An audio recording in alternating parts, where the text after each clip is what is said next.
Hi dears, welcome to Keerthi logger. ಎಲ್ಲರೂ ಹೇಗಿದ್ದೀರಾ? ಚೆನ್ನಾಗಿದ್ದೀರಾ ಅಂದ್ಕೊಂಡಿದ್ದೀನಿ. ಇವತ್ತಿನ ರೆಸಿಪಿ ಬಂದುಬಿಟ್ಟು ಕೋಲಾ ಶೇಕ್ ಮಾಡ್ತಾಯಿದ್ದೀನಿ. ಕೋಲಾ ಶೇಕ್ ಮಾಡೋಕ್ಕೋಸ್ಕರ ನಾನಿಲ್ಲಿ 2 litre coca cola, ice cube ಮತ್ತು ಐಸ್ ಕ್ರೀಮ್ ತಗೊಂಡಿದ್ದೀನಿ ವೆನಿಲ್ಲಾ ಫ್ಲೇವರ್ದು.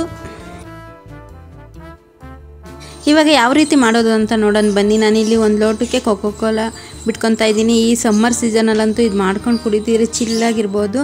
ಆದ್ದರಿಂದ ಇದು ಮನೆಯಲ್ಲೇ ಮಾಡ್ಕೋಬೋದು ಸಿಂಪಲ್ಲಾಗಿ. ಇವಾಗ ಕೊಕೋ ಕೋಲಾ ಕುಡಿದು ಬೇಜಾರಾಗಿರುತ್ತಲ್ವ, ಈ ರೀತಿ ಮಾಡಿ ಕುಡೀರಿ, ತುಂಬ ಚೆನ್ನಾಗಿರುತ್ತೆ. ಇವಾಗ ನಾವು 1 ಲೋಟಕ್ಕೆ ಕೊಕೋ ಕೋಲಾ ಬಿಟ್ಕೊಂಡಿದ್ನಲ್ವ, ಅದನ್ನು ಇವಾಗ ಜ್ಯೂಸರ್ ಜಾರಿಗೆ ಟ್ರಾನ್ಸ್ಫರ್ ಮಾಡ್ಕೊತಾ ಇದ್ದೀನಿ. ನೀವು ಜ್ಯೂಸರ್ ಜಾರ್ ಇಲ್ಲಾಂದರೆ ಮಿಕ್ಸಿ ಜಾರಲ್ಲಿ ಬೇಕಾದ್ರೂ ಕೂಡ ಮಾಡ್ಕೋಬಹುದು. ಕೊಕೋ ಕೋಲಾ ಇಲ್ಲಾಂದರೆ ಬೇಕಾದ್ರೆ ನಾವು ಥಮ್ಸಪ್ಪು, ಪೆಪ್ಸಿ ಬೇಕಾದ್ರೂ ಯೂಸ್ ಮಾಡ್ಬೋದು. ಕೊಕೋ ಕೋಲಾ ಸಿಗಲಿಲ್ಲ ಅಂದರೆ ಇವಾಗ ಕೊಕೋ ಕೋಲಾ ಸೇರಿಸಾದ್ಮೇಲೆ ನಾನು ಐಸ್ ಕ್ಯೂಬು ಮತ್ತು ಐಸ್ ಕ್ರೀಮ್ನ ಆ್ಯಡ್ ಮಾಡ್ತಾಯಿದ್ದೀನಿ. ಐಸ್ ಕ್ರೀಮ್ ಇಲ್ಲಿ ಒಂದು ಸ್ವಲ್ಪ ಮೆಲ್ಟ್ ಆಗಿಬಿಟ್ಟಿದೆ, ಸ್ವಲ್ಪ ಜಾಸ್ತಿನೇ ನಾನು ಐಸ್ ಕ್ರೀಮ್ನ ಸೇರಿಸಿದ್ದೀನಿ. ನೀವು ನೋಡಿ ಸೇರಿಸ್ಕೊಳ್ಳಿ. ನೀವು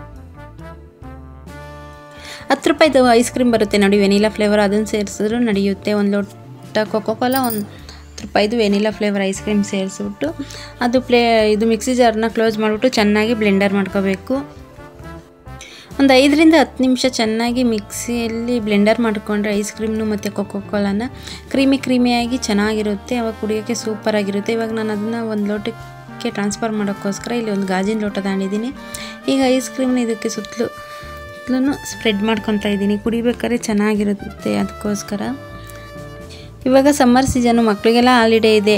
ಈ ರೀತಿ ಒಂದು ಸತಿ ಮಕ್ಕಳಿಗೆ ಮಾಡಿಕೊಡಿ, ಇಷ್ಟಪಟ್ಟು ಕುಡಿತಾರೆ ಮತ್ತು ಯಾವಾಗಲೂ ಬೇಕು ಅಂತ ಕೇಳ್ತಿರ್ತಾರೆ. ಆ ರೀತಿ ಇರುತ್ತೆ, ತುಂಬ ಚೆನ್ನಾಗಿರುತ್ತೆ. ಈ ರೀತಿ ಮಾಡಿಕೊಟ್ರೆ ಮಕ್ಕಳಂತೂ ತುಂಬ ಇಷ್ಟಪಡ್ತಾರೆ. ನಮ್ಮ ಮಕ್ಳಿಗಂತೂ ತುಂಬ ಇಷ್ಟ, ನಮ್ಮ ಮಕ್ಳಿಗೆ ಫೇವ್ರೇಟ್ ಇದಂತೂ. ಸಮ್ಮರ್ ಸೀಸನ್ ಬಂದಂತೂ ಇದಂತೂ ಮಾಡಿಕೊಡಿ ಮಮ್ಮಿ ಅಂತಿರ್ತಾರೆ.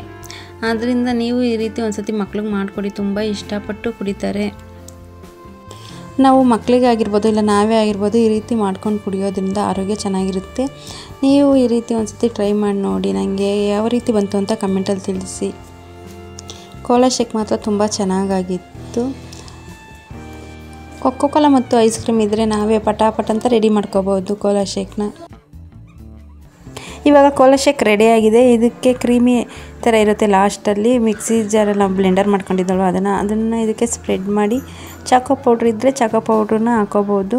ಇವಾಗ ನಾನು ಚಾಕೋ ಪೌಡ್ರ್ ಇತ್ತು, ಅದಕ್ಕೋಸ್ಕರ ಚಾಕೋ ಪೌಡ್ರನ್ನು ಹಾಕ್ತಾಯಿದ್ದೀನಿ. ಇವಾಗ ರುಚಿಯಾದ ಕೋಲಾ ಶೇಕ್ ರೆಡಿಯಾಗಿದೆ. ನೀವು ಒಂದು ಸತಿ ಈ ರೀತಿ ಟ್ರೈ ಮಾಡಿ ನೋಡಿ, ಹೇಗೆ ಬಂತು ಅಂತ ನನಗೆ ಕಮೆಂಟಲ್ಲಿ ತಿಳಿಸಿ. Thanks for watching.